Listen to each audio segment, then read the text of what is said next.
Olá, boa noite a todos. Boa noite.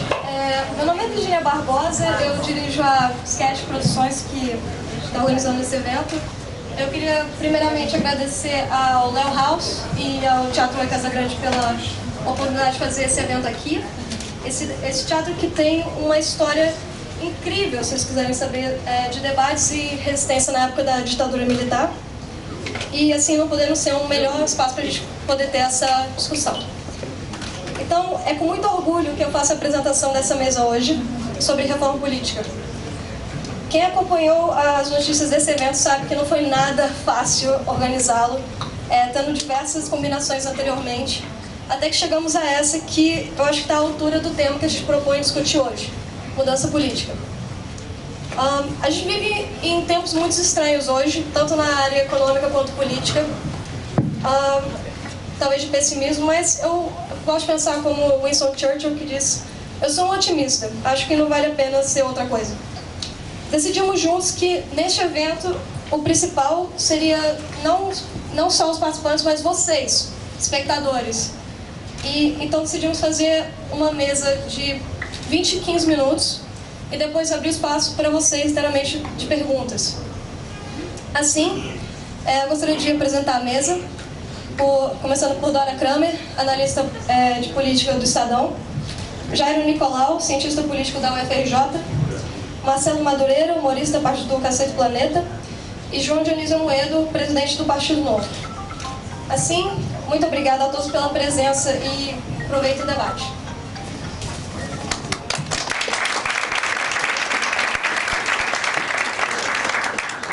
Você quer que eu abra?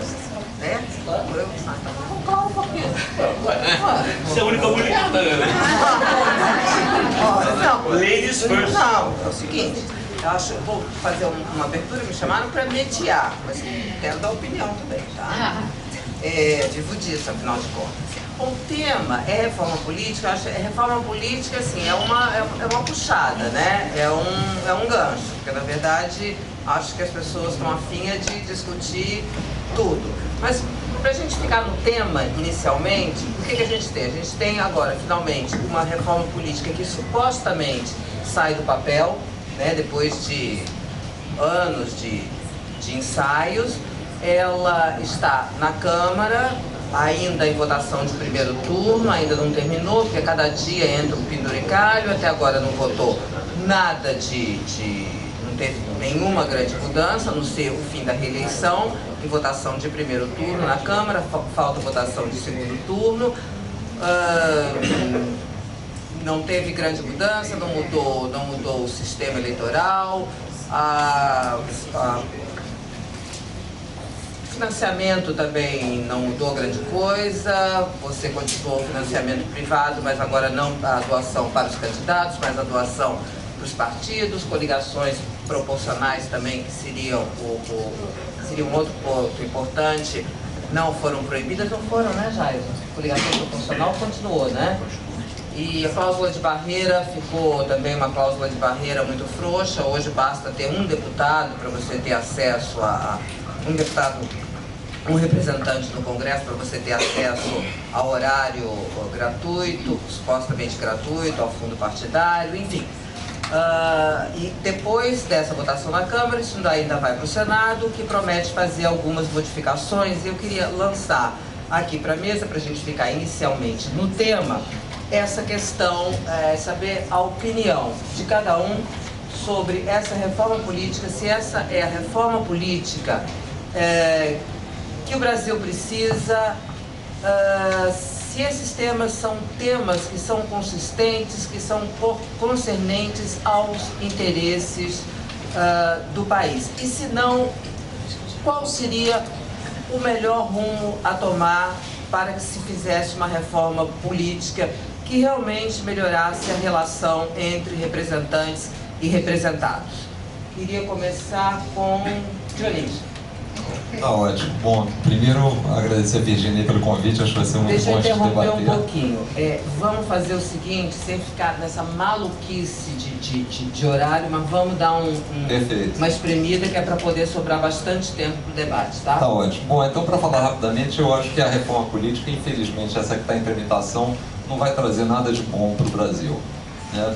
Primeiro, ela não ataca os problemas principais no Brasil e acho que cai numa armadilha comumente no Brasil, que é o seguinte: você colocar a culpa no sistema e não nas pessoas.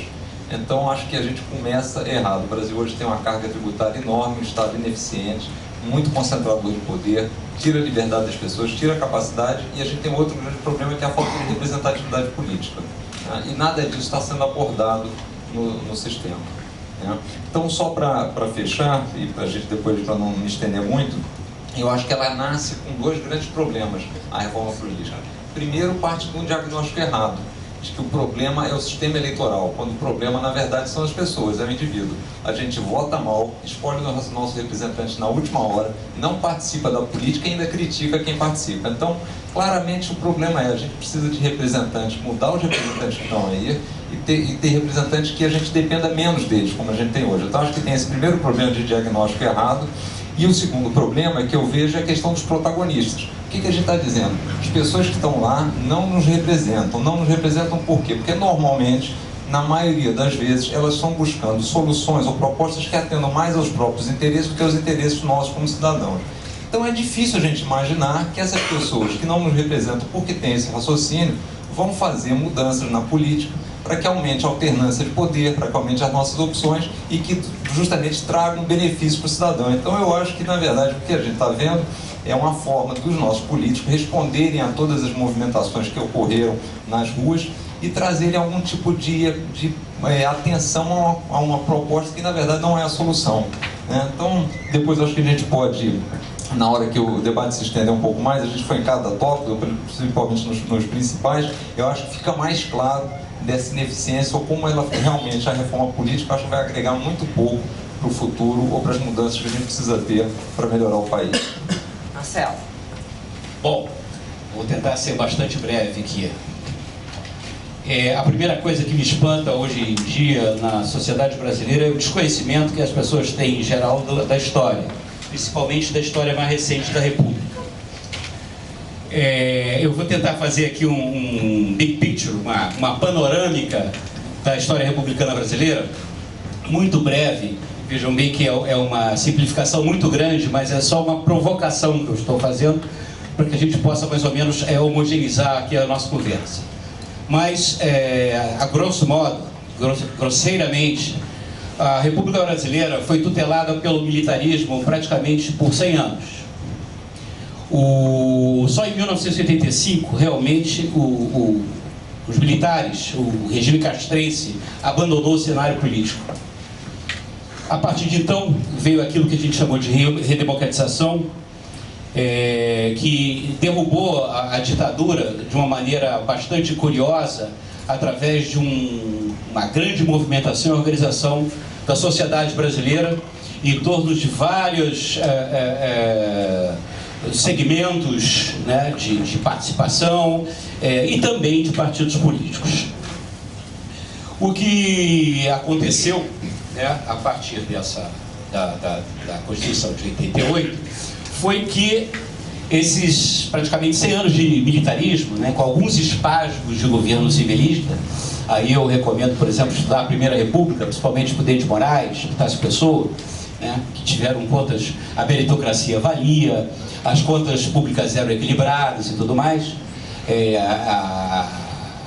em contraposição aos governos militares, né, que eram bagunça nas contas públicas, nepotismo e principalmente a saúva verdadeira da vida brasileira, que é o patrimonialismo, que é o entendimento, né, daquilo que é público, né, como um bem privado, na medida, né, que hoje até é muito comum, quando se pede o ministério, se reivindica o ministério, se exige o ministério de porteira fechada. E isso se escreve, se fala, como se o ministério fosse uma fazenda, um sítio, uma chácara, em que você uma vez se apossando, dispusesse daquilo que estivesse lá dentro e de todas aquelas suas possibilidades. Então, o patrimonialismo e outros ismos, eles imbricaram muito fortemente no DNA da política brasileira, e com um breve espasmo, que eu diria, durante o governo Fernando Henrique Cardoso, que com muitas dificuldades conseguiu colocar ordem nas contas públicas e conseguiu também fazer algumas das reformas, de tantas reformas estruturais que o nosso país precisa. Curiosamente, segue-se então o período do lulopetismo, que ao contrário talvez que ingenuamente todos nós pensássemos, ele veio se alinhar ao que havia de mais atrasado, aquilo que havia de mais conservador na nossa política. Veja-se só as alianças que eles fizeram durante esses 12 últimos anos, né, para poderem governar o Brasil. Governar o Brasil seria ser muito tolerante com eles. Na verdade, esses 12 anos de governo lula-petista foram tranquilamente um dos anos mais desastrosos da história republicana brasileira, principalmente do ponto de vista da gestão da coisa pública, né? Muito pior do que a roubalheira institucionalizada e sistemática é a incompetência na gestão da coisa pública. E esse modelo, né, patrimonialista, né, autoritário, extremamente concentrador, ele parece que está nos seus estertores, né? Uma vez que você considerar o estado da arte, da tecnologia, da informação e tudo mais, cada vez mais é inviável você ter práticas políticas muito, assim, digamos, latino-americanas, né? Para ser assim, um pouco pitoresco, né? No sentido do tratamento do tesouro e da coisa pública. Então, no bojo desse governo Lula, essas contradições se aguçaram de uma maneira praticamente insuportável. Hoje o que a gente tem é um Estado inoperante, um Estado desfuncional, um Estado que custa muito caro para o conjunto da sociedade. Paradoxalmente, você criou, né, um ambiente da sociedade em que o sonho de vida do brasileiro é viver parasitariamente nesse Estado, seja ele pobre e miserável, seja ele um empresário. Todo mundo quer alguma, desde a Bolsa BNDES até a Bolsa Família. A classe média quer passar em concursos públicos, né, para ganhar o seu pequeno cartório e assim ter estabilidade e viver parasitariamente. Não há sociedade que exista vivendo dessa forma, não há futuro. Então, na minha opinião, reforma política seria mais ou menos você tratar uma gangrena com homeopatia, né? Os sintomas da nossa conjuntura são muito mais graves. O buraco que nós estamos é muito maior do que o simples, do que o petrolão. Não se sabe ainda qual é o tamanho que tem na Eletrobras do rombo, não se sabe o tamanho que tem no Banco do Brasil, na Caixa Econômica, nos fundos de pensão, e jamais saberá enquanto este governo estiver no poder. Por isso eu concluo essa minha fala, porque seria muito mais extensa e mais aprofundada, mas eu acho que vale mais a pena realmente o debate. Hoje eu acho que a gente tem 3 tarefas fundamentais no Brasil. 3 tarefas fundamentais. A primeira tarefa é tirar o PT do poder. A segunda tarefa é tirar o PT do poder. E a terceira tarefa é tirar o PT do poder. Só assim a sociedade brasileira poderá se reorganizar dentro de um programa amplo em busca da reconstrução do país, que não será fácil. Desde já exigirá muito sacrifício, exigirá sangue, suor e lágrimas, porque a gente não tem noção da extensão do estrago que esse governo, esses últimos 12 anos fizeram ao país, em termos de produtividade, em termos de contas públicas, em termos de educação, em termos de infraestrutura, em termos das coisas mais básicas. Bom, era isso. Jairo.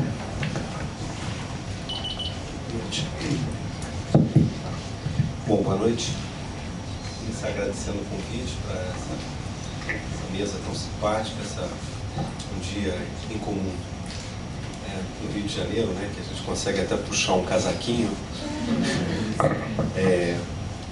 Bom, a gente pode falar, claro, vamos falar até o tema esse, especificamente da reforma, talvez no debate, e como os colegas que me antecederam, eu vou fazer uma pequena exposição levíssima, levantar alguns pontos que eu acho que é mais interessante, né? A questão fundamental, eu acho que eu vivo basicamente acompanhar a vida política brasileira profissionalmente, né? E nos últimos tempos, eu diria, nos últimos 3, 4 anos, eu que sempre fui muito otimista com relação às instituições brasileiras, apesar dos pesares, sempre tentei olhar uma perspectiva histórica, avanços que nós conquistamos em termos institucionais, mas de uns 3, 4 anos para cá, algumas coisas têm me chamado a atenção do sistema político brasileiro, me preocupado particularmente, né? Eu vou, na falta de uma expressão melhor, eu vou chamar isso de um abismo que eu começo a perceber entre a sociedade e o sistema político, né? Claro que esse abismo pode simplesmente se tornar uma característica do nosso sistema político, ou seja, as pessoas se viram um pouco de costas para o sistema político, no dia que tem eleição vão lá e votam, os partidos se tornaram essas organizações há algum tempo, né? São organizações basicamente estatais hoje, né? Os partidos, 70% dos recursos dos partidos hoje vêm do fundo partidário, tem partidos importantes, antigos, que 90% dos seus recursos já vêm do fundo partidário. Os partidos, além disso, têm as patronagens, né, as indicações para cargos, os consultores que ganham. Então, os partidos viraram organizações basicamente estatais no país, né? Se aprofundaram nos últimos anos um fosso em relação à sociedade. Mas não é só isso, né? Acho que isso poderia ser só uma característica do nosso sistema, como tem sido nos últimos anos, mas o que me preocupa é que alguns sintomas de descontentamento ou de desnível entre essas duas esferas. A sociedade, que parece estar cada vez mais ativa, se moderniza, entra na era digital, a população passa por uma revolução demográfica, na média vai se alfabetizando, vai melhorando as condições sociais, independente das políticas públicas, já tem muitos estudos que mostram isso. Por outro lado, a política, quer dizer, parece ainda estar na era analógica, né? A sociedade rodando em termos, digamos assim, numa fase digital, e a política é uma política que dá sinais de cansaço, né? Então, eu acho que um dos marcos para mim disso foram as manifestações de 2013, né? Já se falou muito, eu lembro que até durante as manifestações nós fizemos um grande debate aqui, só que precisamos ir para lá para o teatro propriamente dito, tanta gente que veio conversar sobre as manifestações, mas aquelas manifestações que estavam, para além de todas as interpretações, eu acho que ela assinalava pelo menos de uma parte das pessoas, que foi uma recusa, uma repulsa aos partidos, não é? Eu nunca tinha visto isso no Brasil, pelo menos desde que eu acompanho a política, a redemocratização para cá, ou seja, uma manifestação feita contra os partidos, que as pessoas eram convidadas a tirarem as camisas dos partidos, bandeiras foram queimadas, né? E depois disso tivemos as eleições do ano passado, em que nós voltamos a ter recordes de votos brancos e nulos, algo que não acontecia há muito tempo, né? Desde que a urna eletrônica foi introduzida, nós tivemos na eleição passada uma média no Rio e São Paulo, não curiosamente, foram os estados com maior taxa de brancos e nulos. E aí tem um terceiro componente dessa crise, que eu acho que é incontornável, é a crise do Partido dos Trabalhadores. Eu não diria que é a crise do governo, propriamente dito, esse é outro assunto, mas a crise de um partido que, digamos assim, foi a vértebra fundamental do sistema partidário brasileiro. Então, menos ou não, né, provavelmente mais não do que sim, o Partido dos Trabalhadores, ele foi uma peça fundamental para organizar a política. Das 12 eleições, se a gente contar os 2 turnos, né, o partido foi apresentado à sociedade brasileira em turnos presidenciais 12 vezes. 10 vezes contra o PSDB e 2 contra o Collor. Então, ou o partido chegava em primeiro ou chegava em segundo. Toda a organização do debate institucional, toda a agenda de debates nacionais se fez com a presença forte do Partido dos Trabalhadores. Eu acho que, então, a crise do PT, que muita gente celebra, né, do ponto de vista de tudo que o Marcelo chamou a atenção aqui, tem esse componente. Quer dizer, o sistema de partidos hoje, com a crise do PT, ele está se tornando uma gelatina.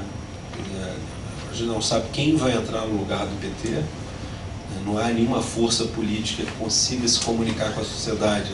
Essa sociedade ativa, que parece impaciente em busca de um canal para se representar. Então eu vejo de maneira assim, muito preocupada esse contexto que a gente vive. Das duas, uma. Ou isso passa a ser uma característica, vamos viver assim, seremos assim, uma sociedade que não está nem aí para o sistema representativo, que os lados mais modernos dela vão passando, tiver que eleger um presidente, as pessoas se mobilizam, mas a vida partidária fica em segundo plano, a vida parlamentar é delegada para as pessoas menos qualificadas, a gente já está assim há um tempo, ou isso aí vai criar um problema, não é? De uma crise de representação mais séria, e a gente vai ver o que vai acontecer. Claro que a reforma política, nesse contexto, com esse Congresso, ela poderia ter acolhido um pouco, digamos, esse lado mais moderno do país.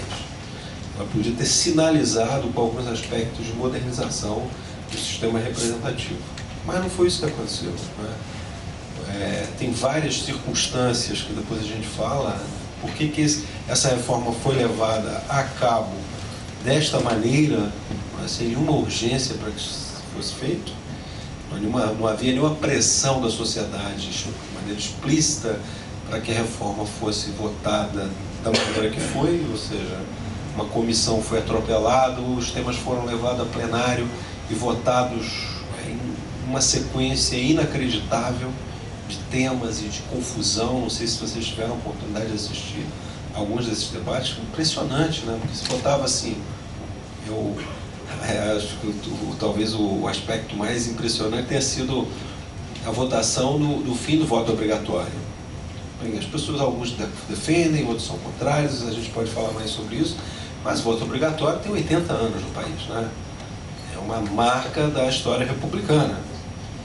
E uma quinta-feira à noite, o Eduardo Cunha colocou esse tema em votação sem nenhum debate na sociedade, sem nenhuma discussão entre os atores, sem nenhuma reflexão séria. Isso foi debate. Vamos acabar ou vamos manter o voto obrigatório? E no meio da votação entram os deputados evangélicos gritando e cantando e pedindo respeito. Isso já estava na hora de votar, faltava no encaminhamento de votação, aí uns 5 a 10 minutos de vários inscritos e falam, rezam o Pai Nosso no meio do plenário, né?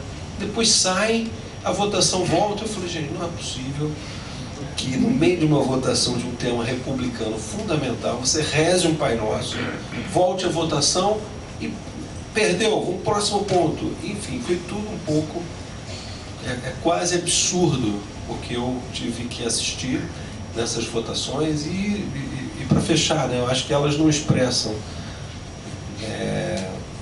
nem um pouco essa tentativa de colar um pouco mais a política, os partidos, os representantes da sociedade. Acho que a gente continua, e essa reforma ajudará muito pouco a viver em 2 planos, né? O plano da sociedade e o plano da representação.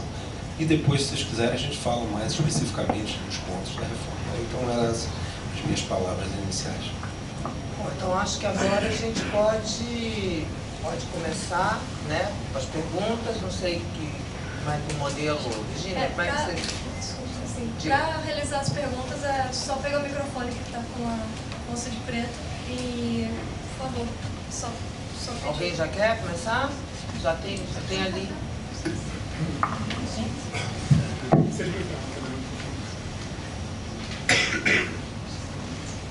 Boa noite. Alô. Boa noite. Meu nome é Marco Cabral. Eu queria fazer a pergunta sobre o voto obrigatório. Eu queria ouvir a opinião de vocês. Eu, pessoalmente, já pensei de um lado, já decidi do outro. Até agora, eu, pessoalmente, não consegui fechar posição sobre isso. Eu gostaria de ouvir de vocês a opinião. Eu quero dar logo minha opinião, que eu sei que é contrária. É o seguinte, eu sou pelo voto facultativo, contra tudo e contra todos, porque eu não concordo com a opinião. Em geral, todos os debates eu sou sempre voto vencido, né? Porque tem a história de que aí é uma tradição e que aí não estamos ainda, não há uma conscientização, educação suficiente. Eu não consigo me convencer disso, eu não sei em que momento em que isso vai ser resolvido, em que fórum vai ser posto, decidido que é o momento de estar todo mundo suficientemente educado para ter o voto facultativo. Não consigo compreender. Também não me convence a história de que o voto na prática já é facultativo porque a multa é irrisória e cada um... Não, sabe? Eu acho que o voto, que o sentido deve ser facultativo, na minha opinião, e essa história de que não estamos suficientemente educados para termos o voto facultativo é mais ou menos parecido com aquilo que disse um deputado, cujo nome eu não me lembro, outro dia, defendendo o fim da reeleição. Reeleição é só para país civilizado. Então, eu acho que o voto facultativo obrigaria. Aliás, eu acho que a discussão do voto facultativo ou voto obrigatório, independentemente de qual saísse vencedor, seria um belíssimo tema para se jogar na sociedade, porque ele mobilizaria as pessoas, ainda que fosse para manter o voto obrigatório, porque é uma coisa que diz respeito direto, diretamente às pessoas. Então seria um belíssimo tema para se mobilizar. Isso diz respeito diretamente às pessoas. Eu acho que seria um tema muito bom. Hoje tem uma pesquisa da Datafolha, publicada na Folha, dizendo que aumenta o apoio ao voto facultativo. Mas isso também acho que não precisa ser muito levado em conta, porque isso reflete, uma posição muito consistente em relação ao facultativo ao obrigatório, mas mais uma rejeição geral à questão da política. Dora, eu vou só pegar a carona porque eu sou totalmente a favor do voto facultativo. Eu tenho até dificuldade de encontrar argumentos pelo voto obrigatório, quer dizer... E o Jairo vai dar um banho. Vai dar um banho.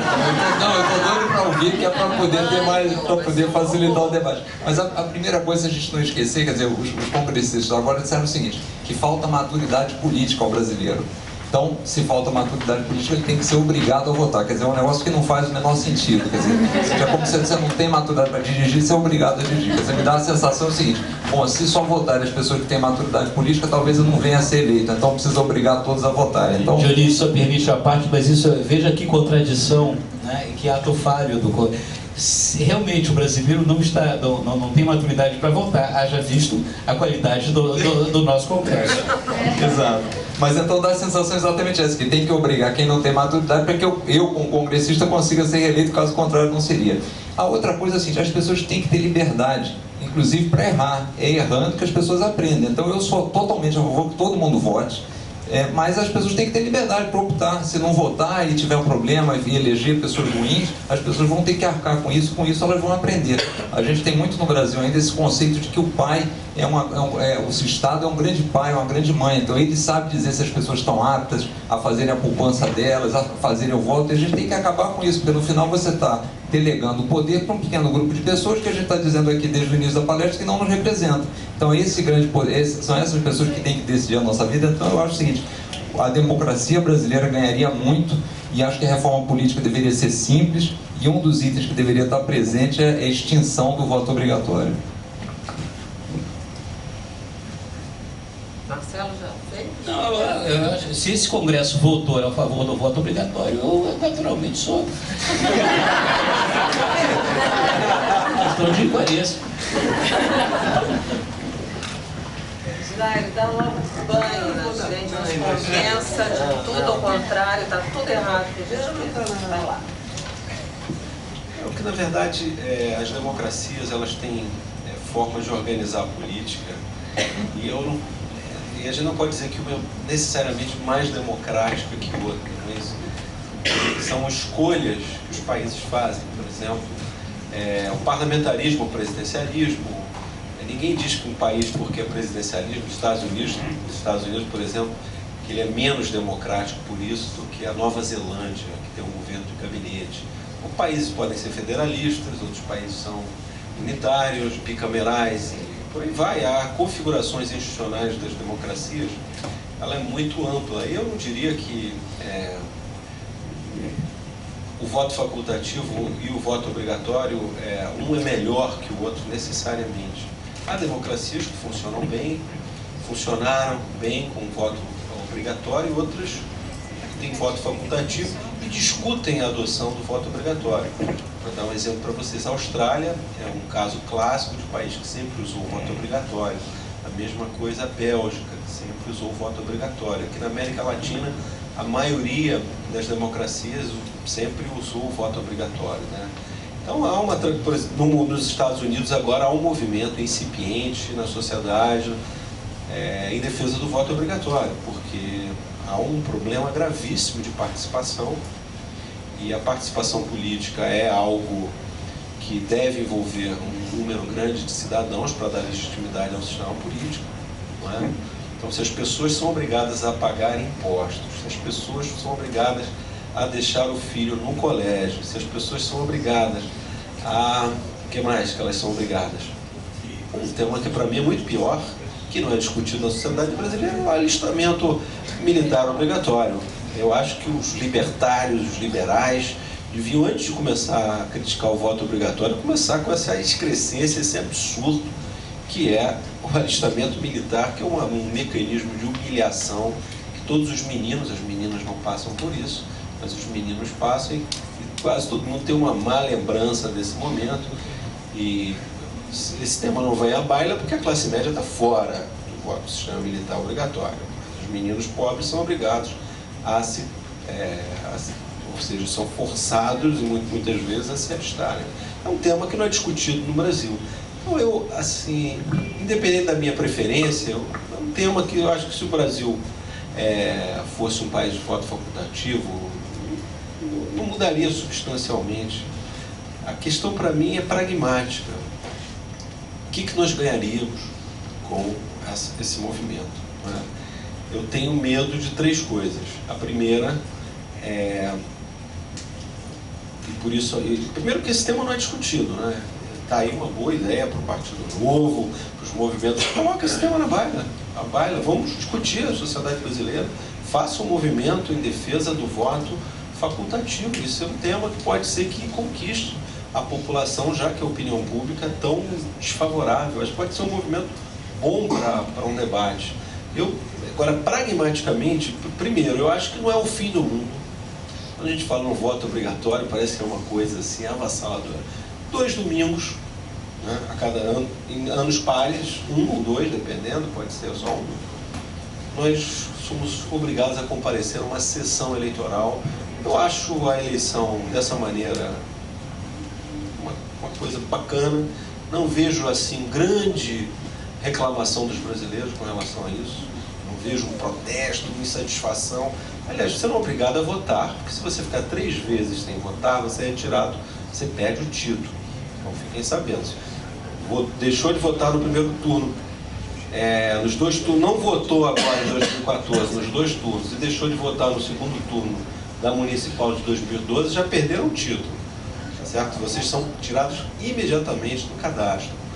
E classe média que tem problemas, né, que vai lá. Então, na verdade, assim, eu não vejo isso como uma grande questão. E sendo pragmático, não doutrinário, o meu problema com o voto facultativo é pragmático. Quem perde, o que o Brasil pode se tornar? Além, né, dessa ideia de um voto mais qualificado, eu temeria, primeiro, um novo tipo de corrupção eleitoral, que é a corrupção eleitoral de tirar as pessoas de casa, as máquinas que vão se montar para levar eleitor, comprar voto, não por ideia, mas tirar o sujeito de casa, não é? Bom, tem novos controles, novas instituições, novas leis. Dois, há um viés natural, que está nas pesquisas, está nessa pesquisa. Quem comparece mais e maior proporcionalmente são as pessoas, e assim toda a democracia, são as pessoas mais escolarizadas, mais ricas. Aí vocês vão dizer, mas isso é bom, as pessoas mais escolarizadas são mais preparadas, o que não é verdade, não é? Não é verdade. Mas ainda que fosse, há um problema que, bem ou mal, a política brasileira ela tem uma conexão com o mundo popular. Num país como o nosso, se a política se elitiza, os incentivos que os governantes terão para fazer políticas para os mais pobres, eu acho que tendem a diminuir. É isso que a gente vê nos Estados Unidos. Quem não vai votar nos Estados Unidos são majoritariamente negros, mulheres, mães solteiras, são as pessoas, os contingentes de mais pobres. Alguns estudiosos acreditam que é justamente isso que acontece. O estímulo de políticas públicas para esse setor já está excluído, é baixíssimo. Não é? Então eu temo que o abismo social que hoje, bem ou mal, qualquer político tem que fazer políticas públicas para a sociedade ampla, porque ele é obrigado a isso, ele tem voto lá embaixo, isso tenha um impacto em políticas públicas negativo. Esse é meu temor. Agora, do ponto de vista doutrinário, eu vou continuar votando de qualquer maneira, não é? E acho que as pessoas que gostam de política também. Agora, o que a gente tem que pensar não é uma questão de o que é melhor do ponto de vista doutrinário, porque isso é empate. O voto obrigatório vem de uma tradição francesa, republicana, que pensa a política como uma obrigação. A ideia é que o cidadão ele tem que pagar pelo envolvimento para gerar a república. Essa é a tradição. E uma outra tradição liberal. Então as duas são legítimas, as duas são boas, eu não diria que uma é melhor que a outra. Acho que a gente tem que pensar o que é melhor para o Brasil. Agora, que cabe uma campanha, abrir essa discussão para a sociedade, cabe. Não pode ser uma decisão de uma meia dúzia de iluminados, que não vai passar. Isso aí tem que ganhar a sociedade. Isso é um tema sensível, vamos discutir, eu acho que vale a pena, é um tema que vale a pena. Talvez dos temas da reforma política seja um que fale diretamente às pessoas comuns, né? Porque eu acho que a maioria das pessoas é contra. Mas, ali.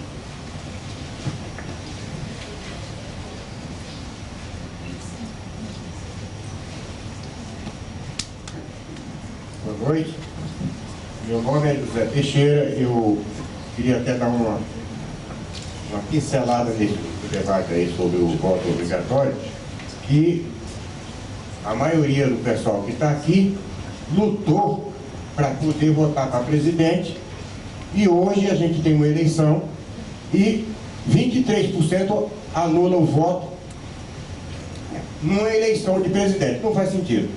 Mas o que eu queria perguntar é que o professor Jaime Nicolau foi meu professor na Escola de Políticas Públicas no IUPERJ, e eu sou fã das matérias dele, acompanho o sistema eleitoral de perto, e lendo a entrevista dele agora, essa semana, duas coisas eu não entendi muito bem. Primeiro, que ele defendeu as maquininhas, as urnas eletrônicas, e que a crítica internacional, inclusive o americano, diz que não usa para nada porque não são confiáveis. E o senhor me disse lá que confia. Tudo bem. A outra é sobre o distritão. Nós já somos distritão. O Brasil não tem deputado nacional, nós somos distritos, de vários tamanhos. Qual era a vantagem do distritão, que o senhor defendeu tanto?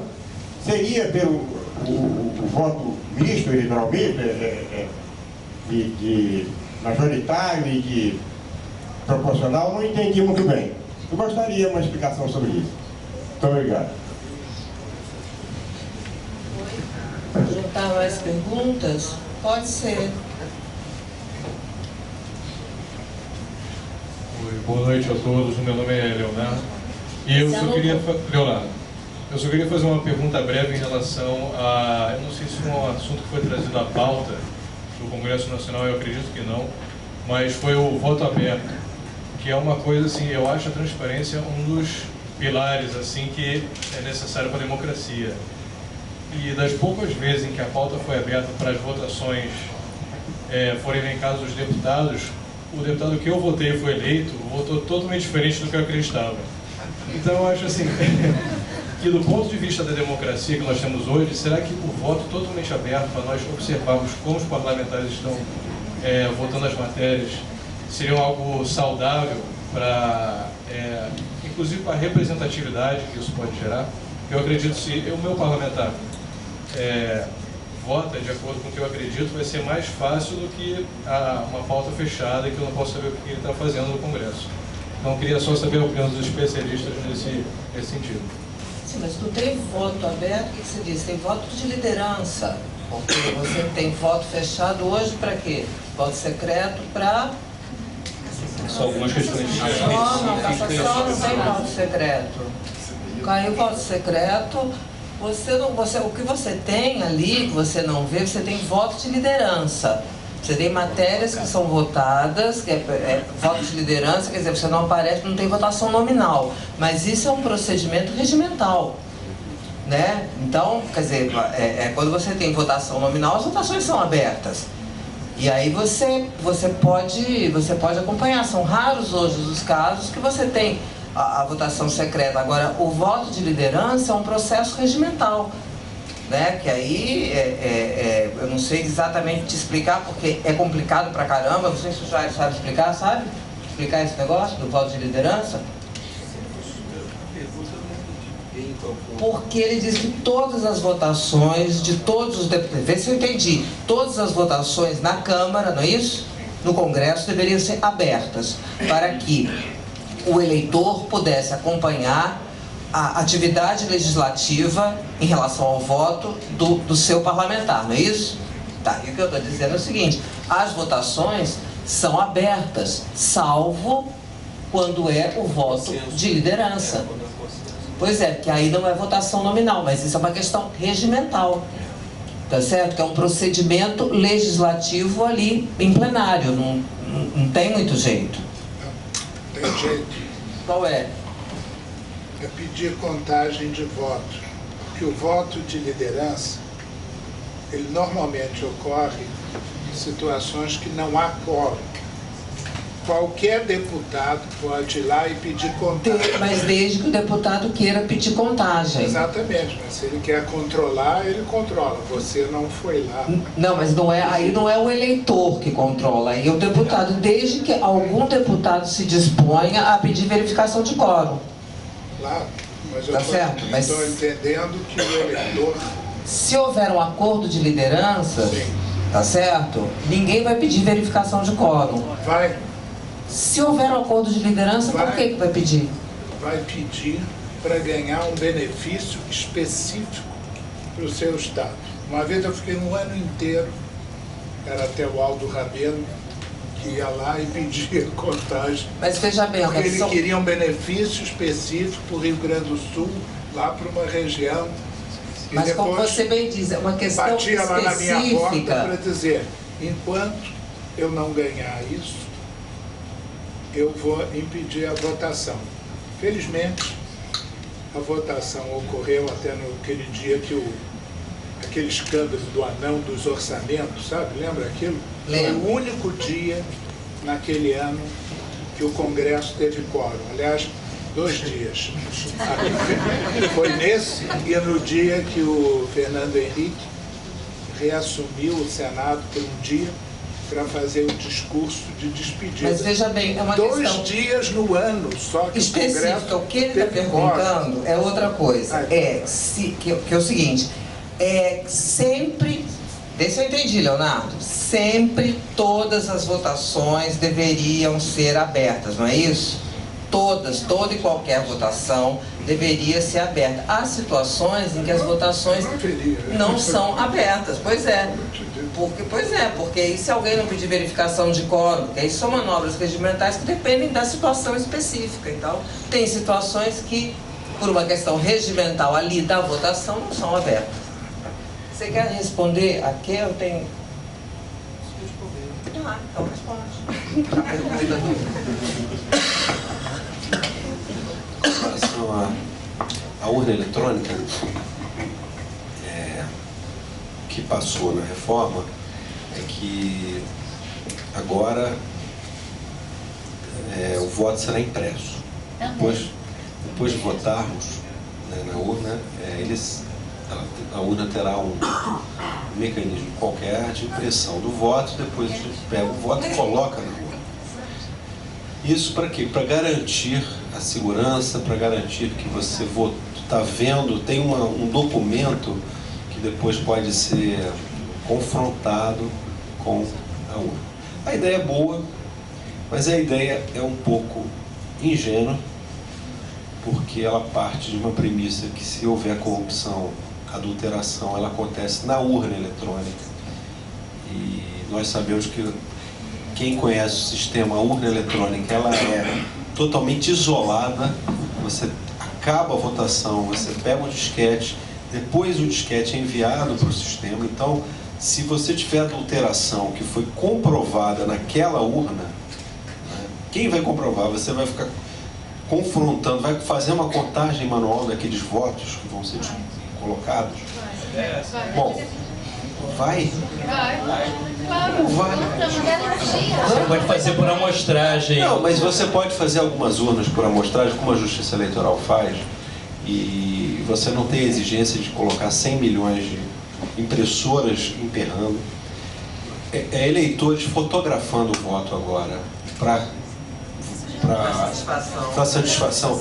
Atualmente é proibido entrar com... Agora, imagina um voto completo, certinho, as 8, 7 escolhas fotografadas, você leva, né? Basta uma foto, você resolve o problema.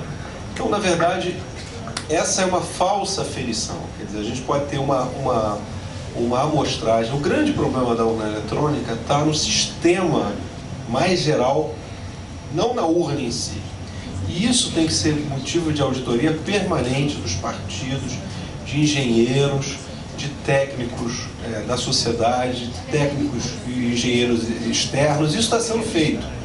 Até hoje, em 20 anos de urna eletrônica, há muita lenda urbana, muitas histórias que alguém viu, que alguém ouviu, que tem uma denúncia, mas não há nada contundente, sério, que tenha colocado.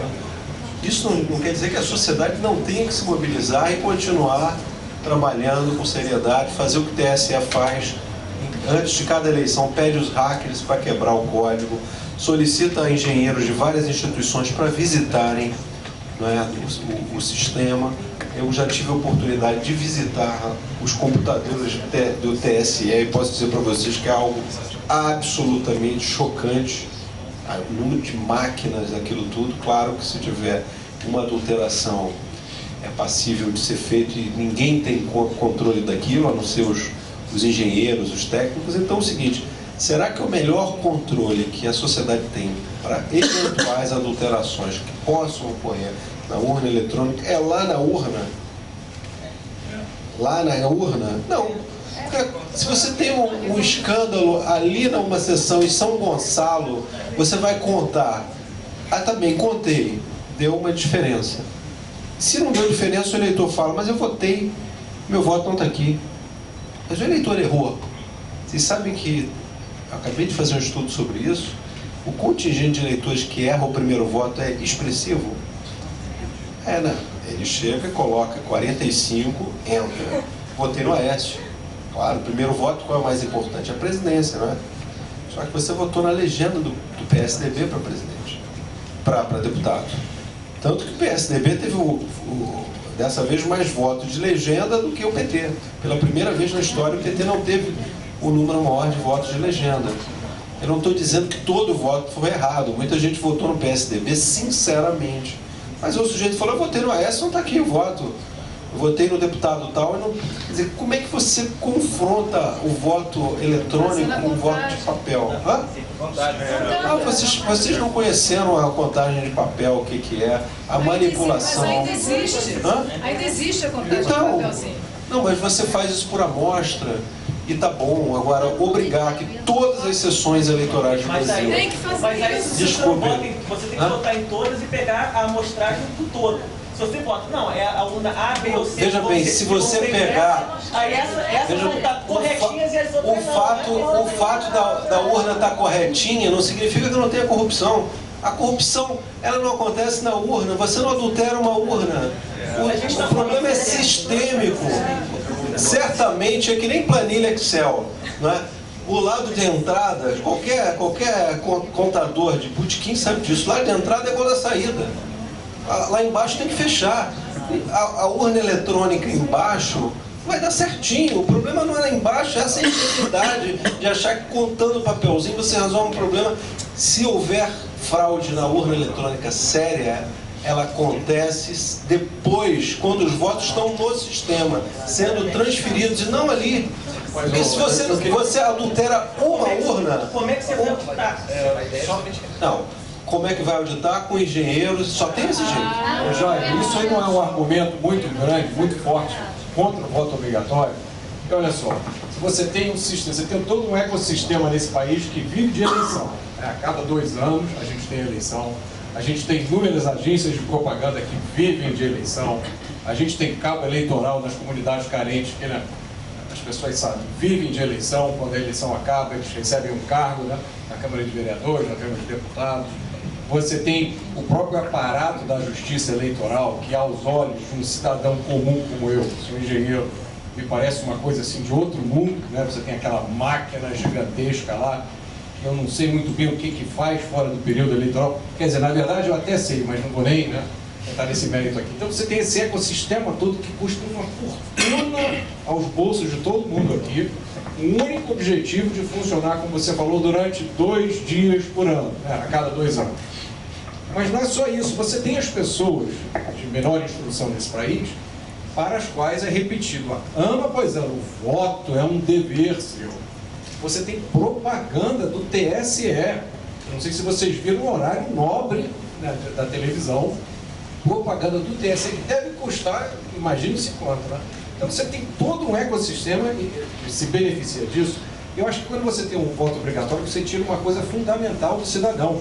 É o direito dele mostrar o desprezo dele por aquelas pessoas que estão concorrendo e não ir. Então você imagina, você tira o voto obrigatório, no primeiro ano sem voto obrigatório, eleição presidencial, em vez de ter 60 milhões de votos, você tem 10 milhões de votos. Ou 5 milhões de votos. Essa oportunidade o brasileiro hoje não tem de mostrar. Então se você olhar na última eleição, o fato de que somamos nulos, os brancos e as ausências, foram que mais por volta de 30%, né, da eleição. Será que isso não é uma mensagem suficiente da sociedade brasileira? Eu entendo a sua colocação em relação à tradição liberal e a outra tradição, mas eu acho que você ter simplesmente uma perspectiva histórica disso informal está deixando de pegar o pulso da sociedade brasileira hoje. Porque tem esse abismo que vocês descreveram que existe entre a sociedade brasileira e os políticos, ele não vai ser resolvido com formalismo. Eu acho que quando você coloca o voto obrigatório, você tira da sociedade a oportunidade de dar esse não. Eu não vou sair de casa hoje para votar.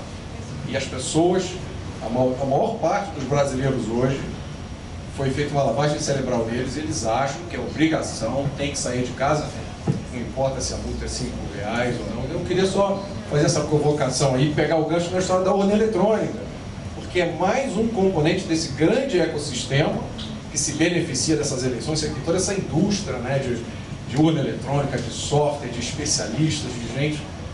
Será que não tem coisa mais produtiva para a gente fazer com esses recursos todos? Eu queria dar um pitaco sobre a urna eletrônica, concordando com o Jairo. Eu acho, primeiro, que é uma ilusão a segurança do papelório, tá? Porque vai se produzir um monte de papéis e é uma ilusão, uma bobagem. E outra, nesses anos todos que se tem esse sistema, não houve contestação, isso é um fato. Não houve contestação de contagem de eleição. Ora, isso, um partido, o partido perdedor, e isso eu não estou falando só de eleição nacional, não, estou falando de eleição municipal, estou falando de eleição estadual. O partido perdedor seria o primeiro a fazer contestação, não tem nenhuma contestação importante. Mas se houver, qual é o procedimento? Se houver, qual é o procedimento? Peraí, para isso você vai ficar produzindo papelzinho achando que adianta? Bom, sei lá, o procedimento é você ter um sistema que por hora se provou seguro, não é assim que se faz as coisas. E se houver, o que se faz... Ninguém pode contestar, entendeu? Não, o que se tem hoje é um sistema que está se provando a cada vez mais seguro. Porque se ele é seguro, até agora, eu não sei como é que vamos trabalhar em cima de uma hipótese que não existe. Entendeu? Não tem nenhuma contestação. Você tem observadores internacionais aqui desse sistema, não tem nenhuma contestação. O troço dá certo. Agora, por que dá certo? Se quer fazer um retrocesso para produzir um monte de papéis que não vão produzir segurança. Isso aí, as pessoas têm uma falsa sensação, me desculpe, mas é isso. E é um retrocesso. Se eu percebi bem aqui, porque existe um divórcio da sociedade com a política. Mas isso me parece que é um equívoco, porque na verdade o que existe é um divórcio da sociedade com a atual representação política que temos. E é preciso se distinguir uma coisa da outra. Agora, aí se coloca aí, no que vocês estão argumentando, um hiato, porque me lembra a eleição de síndico, né? Todo mundo reclama do prédio, mas daí chega, qual é o babaca que vai ser síndico? O que está eivado, o que está enraizado na sociedade brasileira, a ideia de cidadania é só direitos, ninguém tem deveres, né? A nossa, quem aqui doa algum momento da sua vida profissional em prol da comunidade? Pro bono. Um só ali disso, né? Ninguém doa nada. E se alguém doa, os outros vão comentar, ele deve estar ganhando alguma coisa com isso, né? A nossa, mas o cara está lá pintando a escola de graça, mas as pessoas ficam pensando, maquinando como é que o cara está ganhando. Aliás, outro dia eu vi uma história muito interessante e curiosa que representa muito o que é o Brasil hoje em dia. Uma escola municipal do Nordeste estava caindo aos pedaços e tal, e a professora foi à loja de tintas e conseguiu que a loja de tintas doasse o material para pintar a escola. E aí então o professor organizou num sábado um mutirão com os alunos para rasparem e tal, amassarem e pintarem a escola.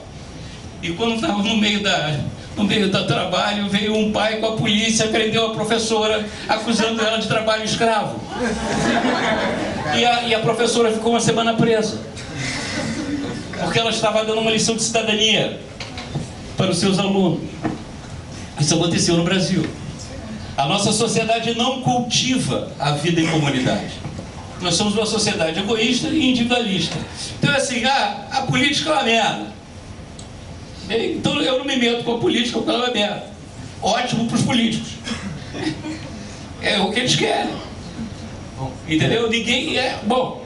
Posso... Eu só estava com o microfone aqui, eu não sabia. Fica à vontade. Obrigado. Só não coma o microfone.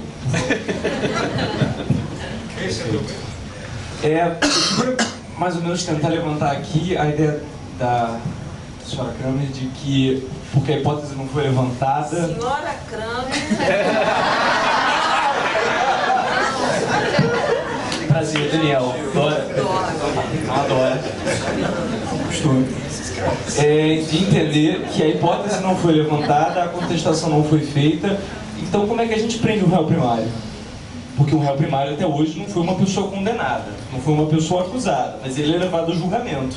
Ele é levado a julgamento porque há uma suspeita de que ele pode ter sido envolvido em algum crime, de que ele pode ter sido peça de alguma coisa. Sofisma. Não, calma, deixa eu... Sofisma. Calma, um segundo. Talvez a provocação tenha sido realmente, né, por baixo. A grande questão é que é a seguinte, como bem apontou o professor Jairo, existe um hub central lá no TSE que recebe todas as informações de fato. A urna eletrônica não é um computador mega inteligente que faz mega operações e pode ser manipulada para fazer muitas mudanças de tabela. Ela é bem limitadinha para fazer bem o trabalho dela, ela tem acessos, mas não são todos eles. Mas a grande questão é a seguinte, como bem apontaram, países civilizados, como diria aquele deputado, talvez, né?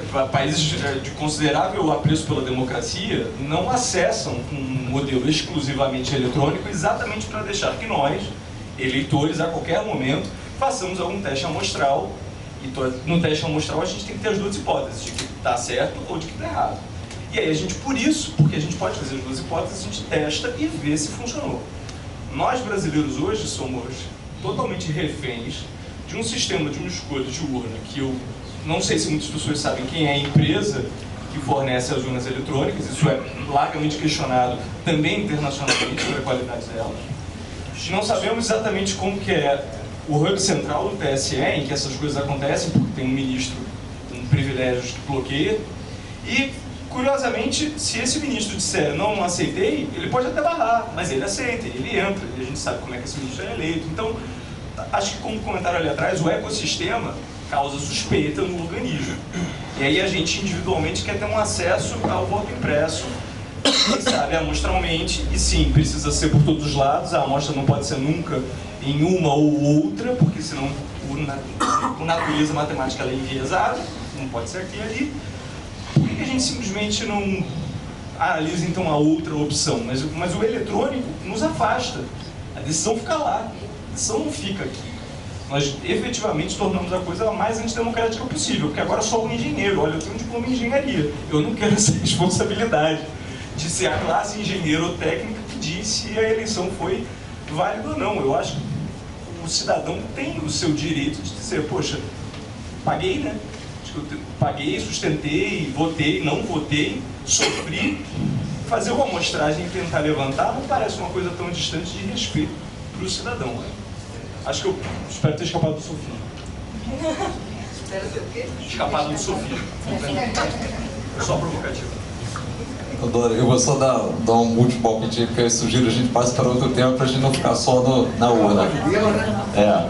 Uma crise política, 20 nos tempos. Essa quadra aí tá falando de um eletrônico. Deixa eu colocar uma pergunta. Nesse país que as pessoas já falam na Inglaterra, discutindo nervosas. Vou colocar uma pergunta. Eu concordo. A nossa situação é daquele marido corno com outra mulher no sofá com outro cara e quer jogar o sofá fora. A culpa é do sofá. Até porque nós acompanhamos o voto no papelzinho e vimos quantas fraudes. Eu, que sou mais velho aqui, eu sei quanto se roubava. Pois é. Eu também. Vou colocar uma pergunta um pouco mais atual, né? E eu queria ouvir primeiro a opinião de vocês, é um debate, e eu acho que é importante a gente ouvir quem está sentado aí, né?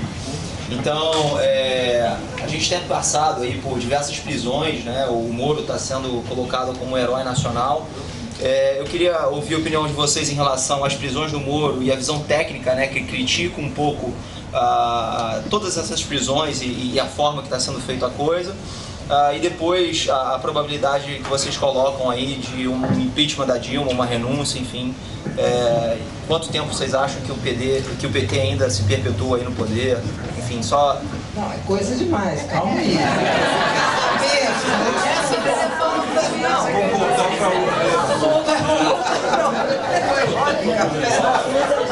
Ninguém falou de impeachment, você já falou que a gente falou de impeachment, quer dizer, organiza a cabeça, criatura. Como é que é? Escolha uma pergunta. Impeachment. O que tem? O quê? Se a postura do Moro está sendo correta ou não, na forma que ele está agindo, e existe uma crítica técnica.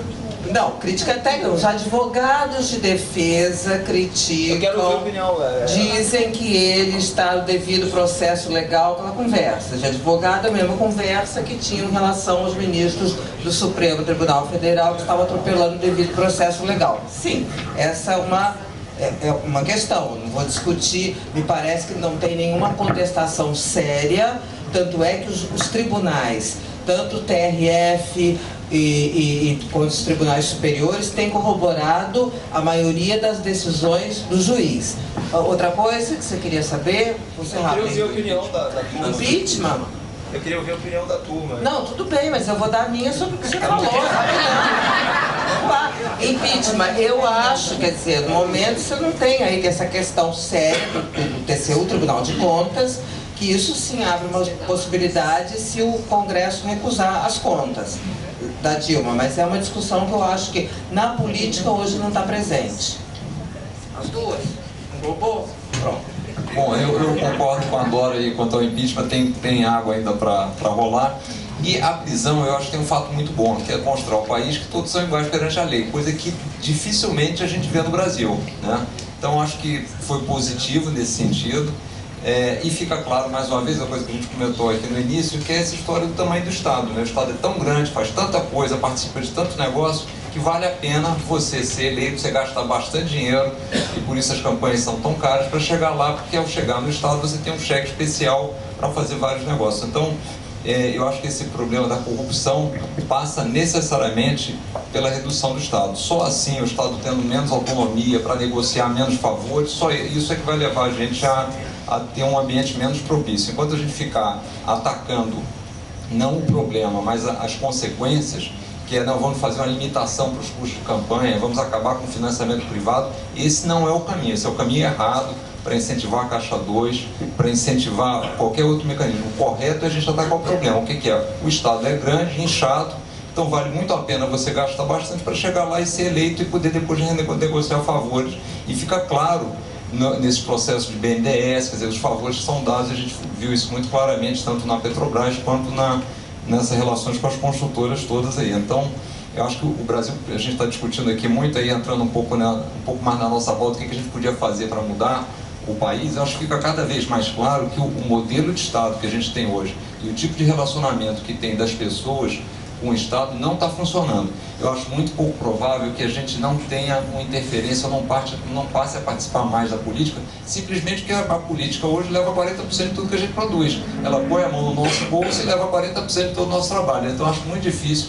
Isso, ao que parece, será crescente, porque a gente tem um Estado que as contas não fecham, então a gente vai cada vez pagar mais, então esses 40 são crescentes. Então, acho muito difícil que as pessoas se coloquem nessa situação e vendo que as coisas não funcionam, a saúde não funciona, a segurança não funciona, a gente sair daqui agora, vai todo mundo sair aqui meio preocupado. Então, vendo que tudo isso não funciona, acho difícil que as pessoas não passem a participar do processo. E aí, até sendo muito pragmático em relação ao voto obrigatório, eu acho o seguinte: tudo que a gente puder fazer para ser diferente do que é atual, a gente deveria testar. Porque o sistema que a gente tem hoje se mostrou falido. Então, se, por exemplo, a gente elegeu toda essa turma aí com o voto obrigatório, vamos tentar um negócio diferente, vamos tornar o voto facultativo e ver o que acontece. Só para resvalar rapidamente na urna eletrônica, eu acho que não é tão relevante, mas eu diria o seguinte: se as pessoas se sentem mais seguras com o voto impresso, o custo de colocar uma impressora lá, deixa colocar a impressora, as pessoas vão se sentir mais seguras, vão achar que o processo é melhor, vão participar mais. Então, eu acho que é muito importante rever esse modelo que a gente tem de Estado, e eu acho que, em resumo, essa iniciativa de ver algumas pessoas que tiveram relações aí inadequadas com o Estado, passando desconfortos, é muito bom, porque vai passar para o cidadão comum a noção de que, olha, a lei não é só para alguns, né? Tem muita coisa para fazer ainda, tem muito caminho. A grande maior parte dos casos a lei é específica só para alguns, mas é bom saber que ela começa em alguns casos a tratar todos de forma igual, né? Eu só queria, ver se eu sou mais conciso que o Jair, só falar um pouco dessa questão política. Me parece que o país está à deriva. Então, a economia está praticamente paralisada e se sente na sociedade a procura de busca de uma tábua de salvação, de uma saída para a crise que a gente está imerso. A meu ver, a presidente incorreu de fato em crime de responsabilidade fiscal. Para mim, até onde vai, eu não sou especialista, mas tecnicamente me parece que é caso realmente de crime de responsabilidade. Então, temos, por outro lado, acho que o Congresso tem que ter sensibilidade para a compreensão do momento que a gente está vivendo, principalmente no governo que tem um dos índices de popularidade mais baixo da história, um desemprego crescente, uma inflação crescente e recessão. Então você tem os dois vetores, você tem o quadro dado para que você dê uma resposta. A sociedade precisa, olha pessoal, tem que ter alguma saída. O país não vai aguentar mais 3 anos e meio a deriva. Vai estar parando. Entendeu? E isso você tem que resolver. É aquela velha mania brasileira de achar que as coisas se empurram com a barriga, né, que é desde o Dom João Charuto, né, empurra com a barriga que as coisas se resolvem sozinhas. É a postura que tem com relação à política. Né? A política é uma porcaria. Né? Então não me interessa por ela. Eu acho que a gente tem que ter uma posição. Eu acho que tem nenhuma saída fora da Constituição, nenhuma saída fora da democracia. Se for caso de crime de responsabilidade, cumpra essa lei. Vai assumir o Temer? Assume o Temer. Você não tem 2 anos de mandato, convoca a eleição. Se o Temer estiver envolvido, assuma o Cunha. O Cunha assume então Renan Calheiros. Não, assume Lewandowski. Está na Constituição, cumpra-se. Cumpra-se. Não, mas, cara, a gente tem que parar de achar. Nós somos muito hipócritas, muito cínicos. Alguém tem alguma dúvida que o chefe dessa quadrilha chama-se Luiz Inácio Lula da Silva, que o Brasil é governado há 12 anos por um grupo de cafajestes? A nossa sociedade está condenada a ser governada por um bando de cafajestes. E a gente, isso é grave. E a gente finge que não é. As coisas têm nome e sobrenome, têm adjetivo e substantivo. Tem que botar o nome nas coisas. E esse beletrismo ibérico, português, de ficar, né, peidaram na sala e fingem que ninguém sentiu o cheiro.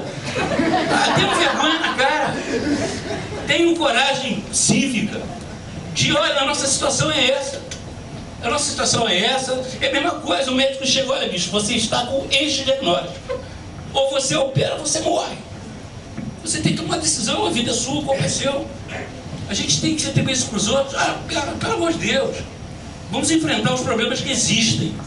Não, sinceramente, hoje não é a urna eletrônica, não é o voto obrigatório. Esse não é o problema central do Brasil hoje. Vamos olhar com coragem para frente. Hoje nós não temos futuro. Roubaram o nosso futuro. Você percebe também que roubaram possibilidade de liderança? Nós não temos liderança nenhuma. Eu acho que isso foi uma das grandes contribuições do PT nos últimos 12 anos, foi obliterar, foi acabar com todas as formas que a sociedade tinha de se manifestar e expressar. Estava olhando aqui, cadê a OAB, cadê a ABI, cadê a UNE, cadê a classe artística, cadê os intelectuais, cadê a academia, as universidades, onde é que estão? Estão todos comprados.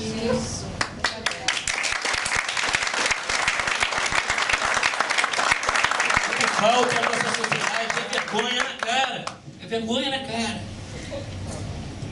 Desculpa, Jair. Boa noite. Entre com a sua sabedoria acadêmica, por favor. Aliás, as exceções que confirmam a regra, claro. Boa noite. Frederico. Primeiro, Madureira, eu te amo. Você não é o meu tipo. Você usa meu exemplo que eu gosto de usar. O brasileiro luta para mudar alguma coisa, mas não vai nem na bendita reunião de 5. Isso aí é fundamental. Concordo, visão oblíqua, visão míope. Sábado, no programa do William Vac, no Espanhol, ele entrevistou o ministro do Tribunal de Contas da União, que coloca a questão das pedaladas fiscais. E ele me alertou uma coisa que eu achei que foi muito mais grave que as pedaladas fiscais. Ele falou que o TCU, hoje em dia, tem segmentos específicos. É saúde, educação, segurança. Ele falou que o ano passado, dos 51 milhões de jovens que deveriam ter se formado, apenas 25 milhões se formaram. Pelé já disse isso. E hoje mais eu tenho certeza disso. Nós estamos formando, pela nossa absoluta omissão, um bando que vai acabar com todo mundo. Essa é a grande pergunta. Então eu pergunto, o que nós podemos fazer como sociedade organizada? Foda-se eles, mas o que a gente pode trabalhar de modo muito próximo, que são as nossas escolas, para que a gente consiga mudar esse quadro, porque só com eles nós vamos mudar. Desculpe, manifestação de 2013, babaquice, somos 200 milhões de habitantes, foi 1 milhão na rua, isso não é nada. O que nós temos que fazer para mim é educação, para mim é direto nas nossas escolas. Concordo contigo, alguém aqui pode ir numa escola pública? Minha filha estuda numa escola particular, tem alunos da Rocinha, tem professores de geografia, como eu fui, eu sou administrador hoje, que falam, olha só, o Estado, eu pergunto, o que o Estado fez para você? Não, mas que o Estado, Max, fodam-se eles, o que o Estado fez hoje para você? Você que é da Rocinha, uma aluna dele, o que o Estado fez para você na Rocinha? Então você não precisa de Estado, porque seus pais acordam todo dia de manhã, às 4h30 da manhã, não é o Estado que está acordando eles, é a necessidade para ir trabalhar. Então o que a gente tem que fazer? Para mim, educação. E eu quero pôr esse ponto de provocação. O que vocês querem dizer com relação a isso? Ah, não chegou a rodar? Ué? Gente, tem muito o que acrescentar. Boa noite. Estão conseguindo me ouvir? Sou Eduardo. Bom, eu queria primeiro parabenizar esse evento, porque eu não sou do Rio e no meu estado, que eu não vou falar de onde eu sou. Rio Grande do Sul, com certeza. Por incrível que pareça, não. Quando eu digo onde eu sou, a reação do pessoal é total... Você é gaúcho, no mesmo. Mais pra cima. Mas, então, de onde eu sou, eu até tentei formar um grupo, formei um grupo com os amigos e tal, porque eu acho que a grande transformação, a coisa que pode realmente mudar o Brasil, o que nos falta, é politização. É mostrar o papel que a política tem em transformar a sociedade. Mas, indo para a minha pergunta, para não me alongar bastante, eu gostaria de falar sobre reeleição. A gente passou nessa reforma política o fim da reeleição para cargos executivos.